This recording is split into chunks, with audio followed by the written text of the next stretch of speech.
제2 대전 당시 나치는 체코에 있는 유대인 아이들을 죽이기 위해 난민 캠프에 가두기 시작했습니다.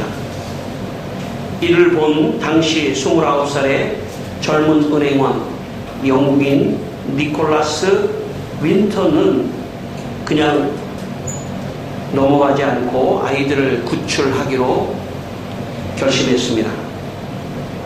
나치의 계속되는 위협 속에서도 윈턴은 사비를 내어서 뇌물을 제공하면서까지 아이들을 영국으로 입양을 시켜서 구출하기 시작했습니다. 결국 오랜 세월 동안 윈턴은 총 669명의 아이들을 영국으로 구출하는 데 성공합니다. 그 후 반세기가 지나 윈턴의 부인이 어느 날 우연히 윈턴의 책장에서 노트 한 권을 발견하게 됩니다. 그 노트에는 2차 세계대전 당시 윈턴이 목숨을 구해준 아이들의 이름과 사진이 붙어 있었습니다. 이 부인은 한 기자에게 이 노트를 넘겨주게 됩니다. 당시에 이미 윈턴의 나이는 104세가 되어 있었습니다. 104세가 된 윈턴은 모 방송 프로그램에 초대를 받게 됩니다. 윈턴은 극장식 홀에 수백 명의 사람들과 함께 그 초대를 받습니다. 윈턴이 맨 앞에 앉아 있고 방송을 진행하는 사람이 그 앞에 앉아 있었습니다. 그리고 윈턴의 뒤에는 수백 명의 사람들이 함께 앉아 있었습니다. 그때 사회자가 이렇게 말을 했습니다. 혹시 방청객 중에 2차 세계대전 당시 니콜라스 윈턴을 통해 구원받은 분들은 자리에서 일어서 주십시오. 그러자 윈턴 주위에 있었던 수많은 사람들이 자리에서 일어섰습니다. 윈턴은 어떻게 된 것인가, 도대체 이게 어떻게 된 것인가 깜짝 놀라서 뒤를 돌아다 보았습니다. 방송국에서 그 노트에 적혀있는 사람들을 일일이 찾아서 수백 명의 사람들을 그 자리로 윈턴을 모르게 초대했고, 그리고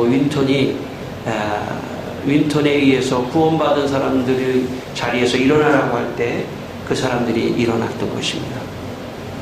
저는 그 장면을 보면서 참 윈턴과 참석자 모두의 눈에서 눈물이 흐르고 감격하고 기뻐하고 행복해하는 그런 모습을 보았습니다.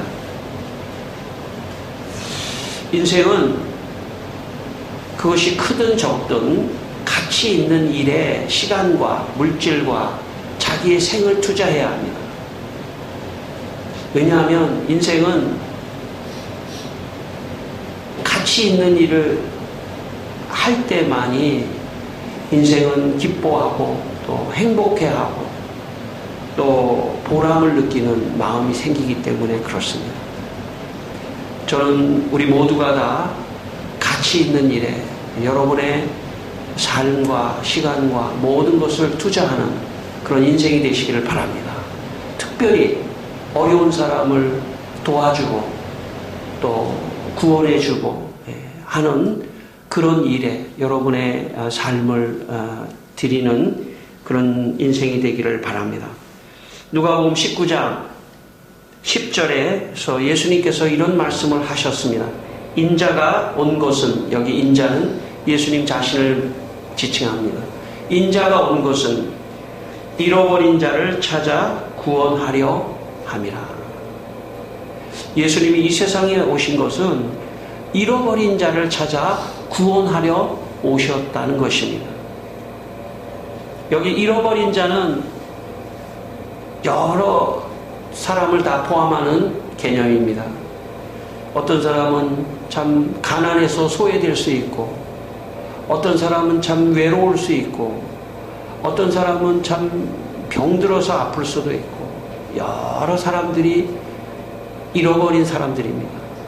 그런 사람들을 주님께서 구원하시기 위하여 오셨다고 하셨습니다. 오늘 우리도 예수님을 따르는 사람들로서 그런 사람들이 되어야 합니다. 예수님이 낮은 곳으로 임하셨듯이 우리도 낮은 곳으로 임하여 낮은 곳에서 연약하고 어렵고 불쌍한 사람들을 구원하고 도와주는 그런 인생이 되어야 합니다. 저는 우리 모두가 오늘 이 아침에 하나님께서 여러분 우리 모두에게 그런 마음을 심어주기를 바랍니다. 내가 오늘 살아가는 목적은 잃어버린 자를 구원하기 위하여입니다. 불쌍한 사람을 도와주기 위하여입니다. 어려운 사람을 구원해주기 위함입니다. 그런 마음으로 여러분의 인생을 살아나가게 되시기를 바랍니다. 오늘 1절 말씀 한번 같이 읽겠습니다. 1절 말씀. 수일 후에 예수께서 다시 가버나움에 들어가시니 집에 계시다는 소문이 들린지라. 네.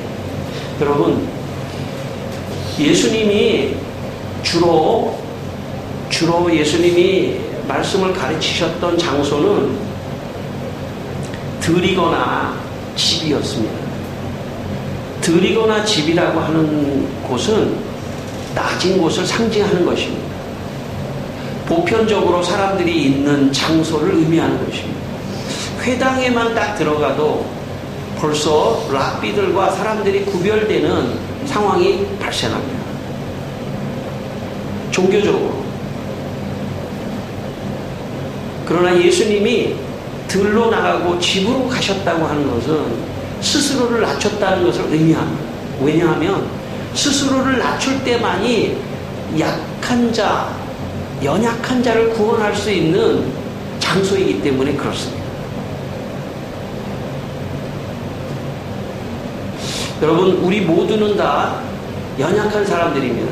연약하다는 것은 무엇을 의미하는 거냐면 자꾸 자기를 높이려고 하는 마음이 생긴다는 뜻입니다. 우리가 부족한 사람들이라 조금만 좀 가지고 있어도 자기를 자꾸 높이려고 하고 다른 사람을 상대하지 않으려고 하고 그런 마음이 우리에게 근본적으로 있습니다. 왜냐하면 우리는 죄인이기 때문에 죄가 우리를 지배하고 있으면 자꾸 그런 마음이 생기는 것입니다. 여러분 혹시 잘 되시길 바랍니다. 모든 면에서. 그러나 그 잘 되는 게 중요한 것이 아닙니다. 잘 돼서 다른 사람 위에 군림하거나 다른 사람, 연약한 사람을 구원하는데 그 자기의 것을 사용하지 않는다면 그건 성공한 게 아닙니다. 오히려 실패한 것입니다. 여러분 사업해서 돈도 많이 버십시오. 그러나 그걸 가지고 연약한 사람을 돕고 그런 일에 사용하지 않는다면 그 사람은 실패한 사람입니다. 여러분이 명예를 얻던 다 그 모든 도구의 고른 목표는 잃어버린 자를 구원하기 위한 것으로 사용될 때 의미가 있는 것입니다. 여러분 왜 지금 잘 되기를 원하시고 계십니까? 왜 잘 되기를 원하셔요? 왜? 제가 혼자 좀 이 세상에서 굶지 않고 사시려고요? 믿음 너무 없으신 겁니다. 하나님이 다 먹여주신다. 그런 믿음을 가지셔야 됩니다. 그것보다 더 넘으셔야 돼요. 내가 잘 되는 것은 잃어버린 자를 구원하고 참 연약한 사람을 구원하기 위해서 하나님 축복해 주십시오. 그런 믿음이 여러분에게 있기를 바랍니다. 예수님이 집에 계시니까 사람들이 몰려왔어요. 너무 몰려와가지고 2절에 보니까 아주 사람들이 그 집에 들어갈 수 없을 정도로 사람들이 몰려왔습니다. 아마 예수님이 궁전에 계셨다면 사람들 몰려가지도 못해요. 입구에서 다 이미 비서들이 다 막아가지고 가지도 못해요. 낮은 데로 임해야 합니다. 낮은 데로 임하는 것이 그리스도의 정신입니다. 우리 모두가 다 그런 마음이 있기를 바랍니다. 제가 제일 위험한 사람이에요. 제가 제일 위험한 사람입니다. 제가 더 낮은 데로 임하지 않으려고 하는 욕망이 많을 수 있는 그 위치에 서 있는 사람입니다. 오늘 제가 회개하고 제가 더 낮은 데로 연약한 사람들을 생각하는 그런 사람이 되어야 합니다. 여러분도 그렇게 되시기를 바랍니다. 그래서 정말 주님의 정신을 가지고 인생을 살아야지 보람이 있다, 가치가 있다, 행복하다, 그런 것입니다. 철학자 아리스토텔레스는 유명한 말을 했는데 인간은 행복해야 한다는 거예요. 행복론. 근데 그 행복론이 뭐냐? 그 사람의 행복론은 뭐냐면 잘 먹고 잘 살고 거기서 끝나는 건 아니고 열심히 공부를 하면 행복할 것이다. 사색을 하면 행복할 것이다. 그렇게 행복론을 말했습니다. 지금 사람들은 다 아리스토텔레스의 행복론에 빠져 있는 겁니다. 모든 사람들이 다. 잘 먹고 잘 살고 거기다가 공부 조금 하자 하고. 기독교인들의 행복은 그런 것을 넘어서는 것입니다. 그것을 가지고 하나님 안에서 잃어버린 자를 구원하는 도구로 그것을 사용할까. 그래서 가치와 행복감을 느끼는 것. 이것이 기독교인들의 행복론입니다. 저는 아리스토텔레스에서 성경 안으로 넘어오는 여러분의 행복론이 되기를 바랍니다. 얼마 전에 끝난 스카이 캐슬이라고 하는 드라마가 있었습니다. 정직하게 말하면 제가 한 편도 제대로 보지 않고 가끔 이렇게 지나가면서 저거 하는구나 정도는 봐서 제가 잘 모릅니다만은 제가 설교 준비를 하면서 조금 하이라이트 영상을 제가 좀 봤습니다. 이 드라마는 종편 드라마 사상 최고의 시청률을 올린 드라마랍니다. 대한민국 최고의 명문 사립대학 교수들이 모여 사는 유럽풍의 타운하우스를 배경으로 남편은 왕, 또 자녀들은 공주, 왕자를 만드는 그런 드라마입니다. 그 명문가 출신의 사모님들의 처절한 욕망을 다루고 있는 그런 드라마입니다. 근데 제가 인터넷을 찾다가 보니까 그 드라마의 역효과로 오히려 더 많은 사람들이 학원가에 가서 더 좋은 선생님을 구하려고 하고 그렇게 돼버렸다는 거예요. 왜냐하면 인간은 죄에 오염되어 있기 때문에 그 욕망을 인간의 노력으로는 없앨 수가 없는 겁니다. 그 드라마를 보면서 사실은 이렇게 살면 안 돼 그러는 건데 저렇게 살아도 되는구나 이 반대로 생각한다는 거예요. 인간들이.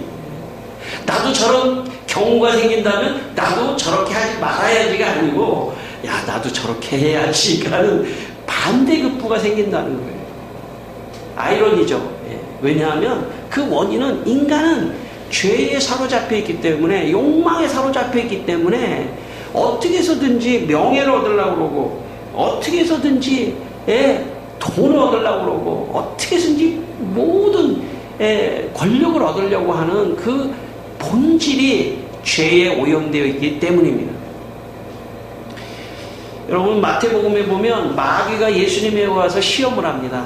이 돌 가지고 떡을 만들어라. 다시 말하면 너 물질이 너가 최고야. 물질적인 삶을 살아. 그런 뜻입니다. 물질이 최고야. 시험하는 거죠.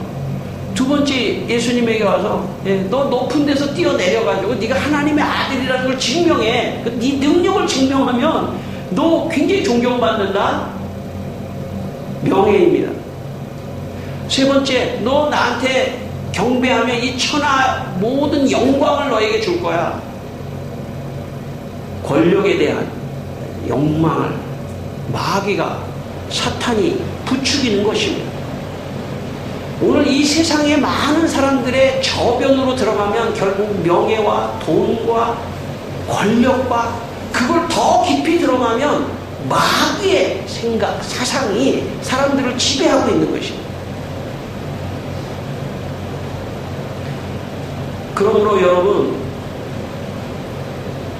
마귀의 이런 생각에 반대되는 말씀을 예수님이 지금 집에서 하고 계시는 겁니다.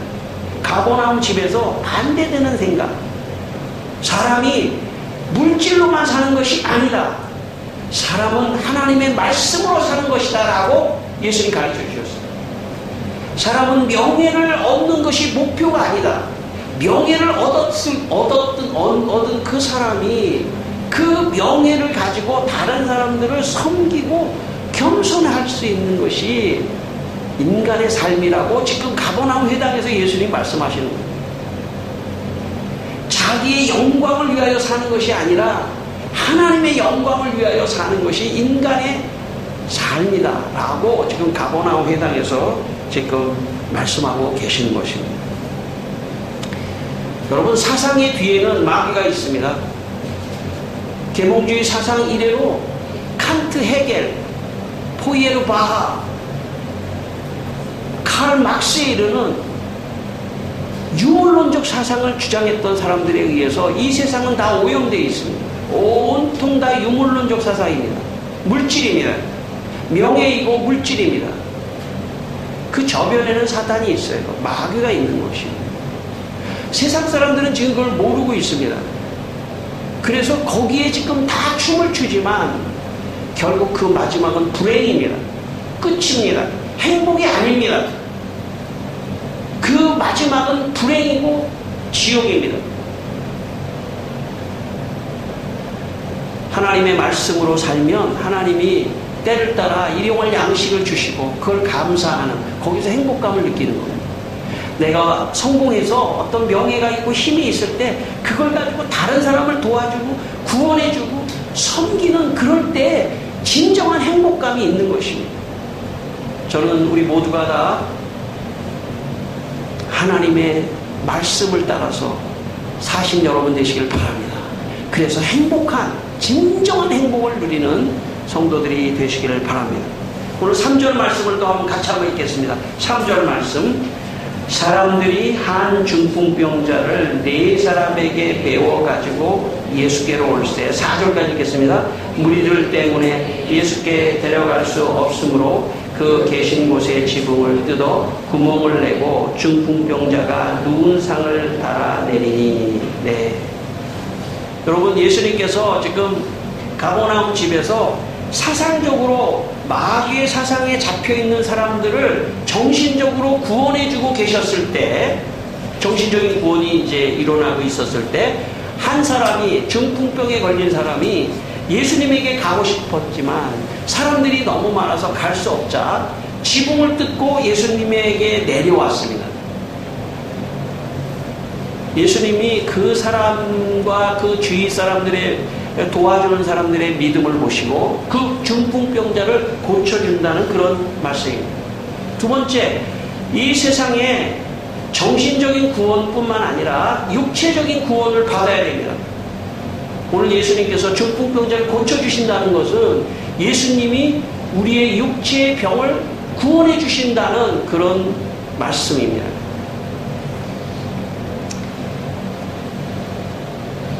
지난 설 명절에 우리 장모님께서 오른쪽 무릎이 갑자기 아프시다고 그렇게 말씀하셨습니다. 우리 처가는 전부 다 예수를 믿는 사람들이기 때문에 그렇게 말씀하시자 일제히 할머니에게 손을 얹고 안수를 하고, 저도 기도하고 우리 가족도 기도하고 또 우리 다른 모든 사람이 기도했습니다. 그 다음날 전화가 왔는데 아주 오른쪽 무릎이 깨끗하게 나았다는 겁니다. 첫째는 우리 장모님이 믿음이 있으셔요. 여기가 아프니까 기도해달라. 그리고 모두가 손을 얹는 순간, 이 터치를 하는 순간 사랑을 느끼는 겁니다. 같이. 그리고 믿음이 있으니까 우리 모두가 다 기도했는데 정말 기적과 같이 하나님께서 깨끗하게 낫게 해주셨어요. 여러분, 우리가 병이 났을 때 하나님이 고쳐주실 수 있다, 고쳐주신다 하는 믿음을 먼저 갖는 게 중요합니다. 사람이 병이 딱 나면요, 걱정을 하면 그 병이 배가 돼요. 여러분, 병의 병균은 바이러스거든요. 바이러스를 향해서 명령해야 돼요. 내 안에 있는 바이러스는 떠나갈지어다. 내 안에 있는 모든 병균은 사라질지어다. 그렇다고 뭐 병원 가지 말라는 그런 뜻은 아닙니다. 그렇게 기도하는 순간 내 마음이 강해지면 그게 보이지 않는 저항력을 만들고 보이지 않게 병균이 더 퍼지지 않을 수 있도록 막아주는 것입니다. 마음이 굉장히 중요한 겁니다. 그래서 하나님의 믿음을 가지고 병을 꾸짖고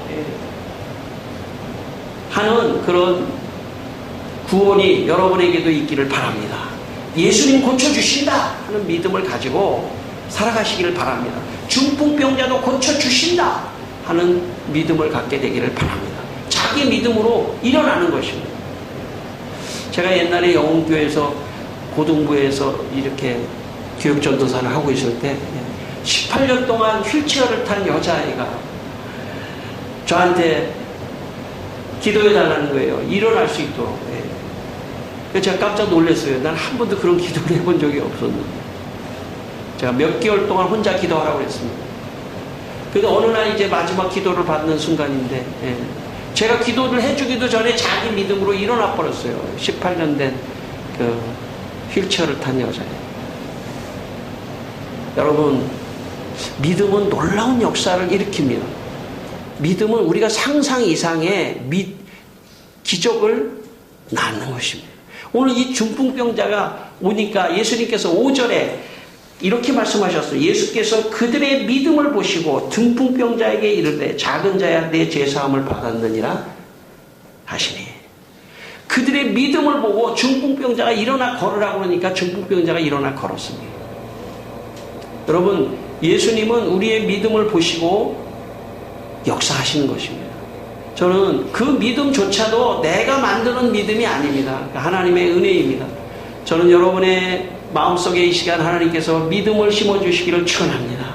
그 믿음을 가지고 나아가면 여러분, 우리 안에 있는 병도 다 떠나갈 줄 믿습니다. 여러분, 우리가 병의 두려움을 가지면 우리가 참 인생을 살 때도 행복하지 않아요. 병이 떠나갈지어다. 병은 떠나갈지어다. 아멘 한번 하시죠. 병은 떠나갈지어다. 아멘. 그렇게 사는 겁니다. 나의 육체적인 질병도 구원하신다. 주님이 구원해 주신다. 주님은 정신적인 구원뿐만 아니라 육체적인 구원도 해주신다. 그래서 다른 사람에게 알려야 됩니다. 아픈 사람에게 알려야 됩니다. 교회 가면 된다. 교회 가자. 교회 가면 하나님이 기적을 베풀어 주셔. 교회 가면 하나님이 역사해 주셔. 치료하여 주셔. 그런 사람이 한두 사람이 아닙니다. 그런 사람이 한두 사람이 아니에요. 교회 안에는 엄청난 육체적인 질병으로부터 치유받는 경험이 있는 사람이 다 앉아있는 곳이 교회입니다. 정신적으로 욕망과 세상의 많은 명예와 돈을 사랑했던 사람들이 그것을 버리고 정신적인 사상의 구원을 받은 사람이 또 앉아있는 것이 교회입니다. 저는 이 두 가지가 여러분의 삶에 있기를 바랍니다.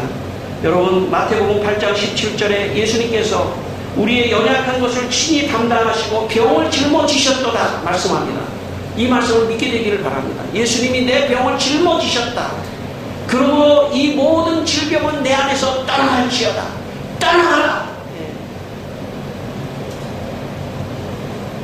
저는 제가 어느 집회에 갔는데 말이죠, 다리가 이렇게 짧은 사람이 있어요. 다리가 짧은 사람이 다리가 이 오른쪽 다리는 길어질지어다 하니까 이 오른쪽 다리가 진짜 길어지는 것도 눈앞에서 내가 봤어요. 예수 이름으로 명하노니 길어질지어다. 모든 세포와 마디와 힘줄과 뼈와 모든 것은 정상으로 될지어다. 여러분, 예배는 놀라운 축복의 시간입니다. 이 시간에 하나님께서 여러분의 속에 있는 모든 질병을 다 고쳐주실 줄 믿습니다. 그런 믿음으로 예배를 드리십시오. 예배를 드리면서도 하나님 나를 고쳐주십시오. 정신적으로도 고쳐주시고 육체적으로도 고쳐주십시오. 요즘 젊은 사람들이 우울증이 너무 많아요. 하나님, 나 이 우울증을 내가 갖는다고 생각하지 마십시오. 사단이 집어넣을 수도 있습니다. 그러므로 내 안에서 우울증은 떠나갈지어다. 이렇게 마음으로 기도하고 내 안에 질병은 떠나갈지어다. 하나님, 나를 구원해 주십시오. 이런 구원의 은혜를 간구하며 예배를 드리고 살아가게 되시기를 바랍니다. 기적이 일어날 것입니다. 마지막 세 번째, 오늘 예수님께서 5절에 내 죄사함을 받았느니라 이렇게 말씀하셨습니다. 그러자 서기관들이 출렁이기 시작했습니다. 왜냐하면 죄사함을 하시는 분은 하나님밖에 없는데 어떻게 예수가 죄를 사할 수 있느냐. 중풍병자를 낫게 하는 것은 뭐 그럴 수 있다고 하지만, 중풍병자의 병을 고치는 것은 있을 수 있지만 죄를 사하는 것은 있을 수 없다고 생각했던 것입니다.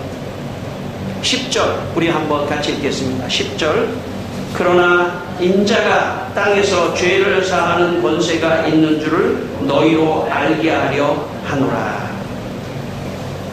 여러분, 예수님의 세 번째 구원은 죄로부터 우리를 구원하는 것입니다. 인간이 가장 불행한 것은 죄책감 때문입니다. 설명할 수 없는 어떤 죄를 지었을 때 그 죄책감이 인간을 끊임없이 누르고 있는 것, 그것이 인간을 굉장히 괴롭게 하는 겁니다. 죄책감. 하물며 여러분, 하나님과 떨어져 있는 인간은 죄의 범벅 속에서 살게 되어 있습니다. 그 죄의 늪으로부터 아무도 우리를 구원할 자가 없습니다. 오직 예수 그리스도, 예수님만이 내 죄사함을 받았느니라 하시며 우리를 구원해 주시는 것입니다. 사탄은요, 우리가 옛날에 죄 지은 것에 대해서 혹은 내가 참 불편한 마음에 대해서 사탄은 끊임없이 정죄합니다. 우리를 망가뜨립니다. 그러나 예수님께서는 동이 서에서 먼 것 같이 너의 죄를 기억하지 않겠다고 말씀하십니다. 여러분, 그 죄사함을 얻으셔야 돼요.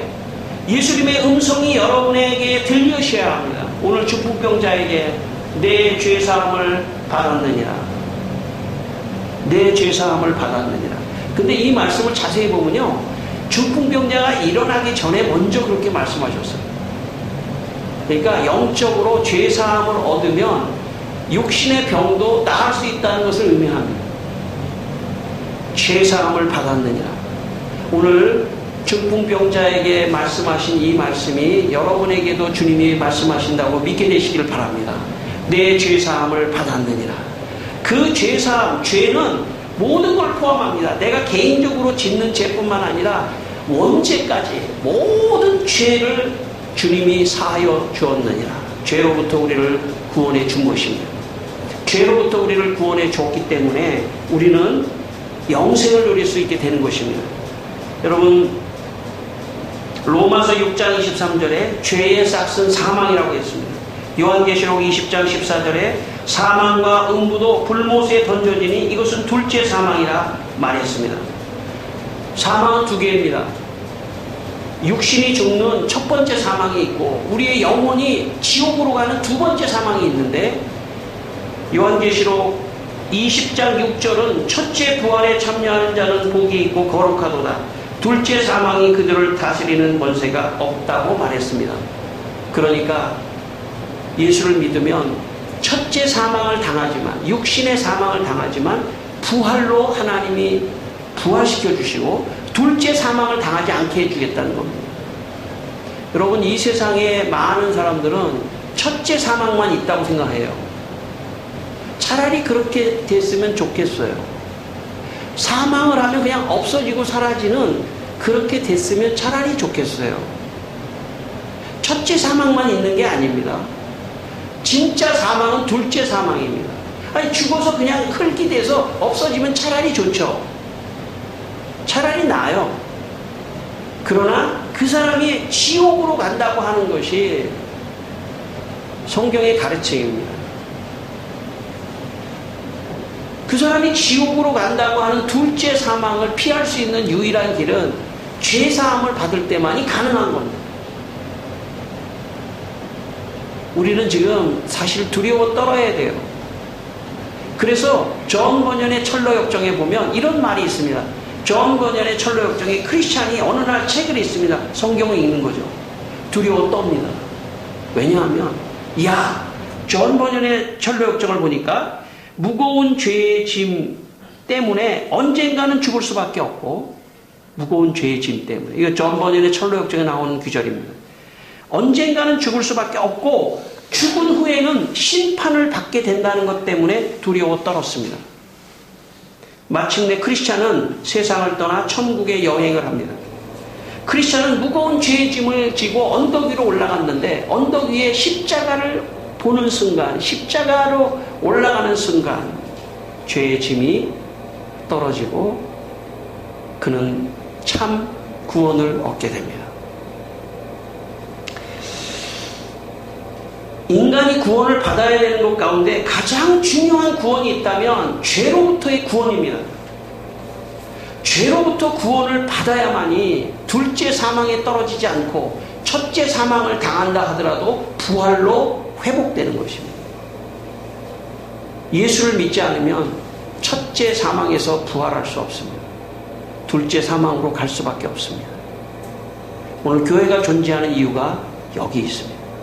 둘째 사망으로 가지 않도록 구원해 내기 위해서 교회가 존재하는 것입니다. 여러분, 오늘도 예수를 믿지 않는 사람은 둘째 사망을 향하여 가고 있습니다. 서론에서 제가 말씀드렸지만 니콜라스 윈턴이라는 사람은 어떻게 보면 육체적인 구원을 해준 사람이죠. 교회는 정신적인 구원, 육체적인 구원뿐만 아니라 가장 중요한 죄로부터 구원하는 복음을 전하는 곳입니다. 교회만큼 위대한 곳은 없습니다. 교회는 이 역사의 희망이고 이 사회의 희망이고 모두의 희망입니다. 우리가 육체적으로 죽는다 하더라도 다시 부활하는 복음이고, 두 번째 사망에 떨어지지 않는 복음, 죄로부터의 구원, 이것이 교회가 가르치는 복음이며 이것이 교회가 가르치는 메시지입니다. 여러분, 이 아침에 저는 여러분이 정신적인 구원을 받게 되기를 축원합니다. 육체적인 구원도 받게 되기를 축원합니다. 그러나 가장 중요한 죄로부터 사함을 받는 구원이 여러분에게 임하기를 바랍니다. 그리고 이 구원을 다른 사람에게도 전하는 한 해가 되기를 주의 이름으로 축원합니다. 기도하겠습니다. 우리 한번 기도하겠습니다. 하나님, 구원하여 주시옵소서. 정신적인 구원을 주시옵소서. 육체적인 구원을 주시옵소서. 그러나 무엇보다도 우리 모두가 다 죄로부터 사함을 받는 영적인 구원을 얻어서 주님이여, 이 세상에 사는 동안 주여 아버지 하나님이여 행복하게 살게 하시고, 그리고 다른 사람에게 이 복음을 전하게 하시고, 주 특별히 죄로부터 구원 얻는 이 복음을 전해서 2019년에 우리가 한 영혼이라도 구원해내는 우리 청문교회가 될 수 있도록 주여 도와주시기를 기도합니다. 사랑하는 아버지, 오늘도 성령으로 우리 모두에게 주님 구원의 은혜를 주신 것을 감사하며 참 2019년을 힘차게 출발하는 아버지 하나님 귀한 시간 되게 하여 주시옵소서. 할렐루야. 하나님 아버지, 우리 성도들이 먼저 정신적인 구원, 육체적인 구원, 그리고 가장 중요한 죄로부터의 영적인 구원을 받게 하시고, 이 구원의 소식을 다른 사람들에게도 전파하게 하여 다른 사람들도 구원을 받게 하여 주시옵소서. 예수님의 이름으로 기도드리옵나이다. 아멘.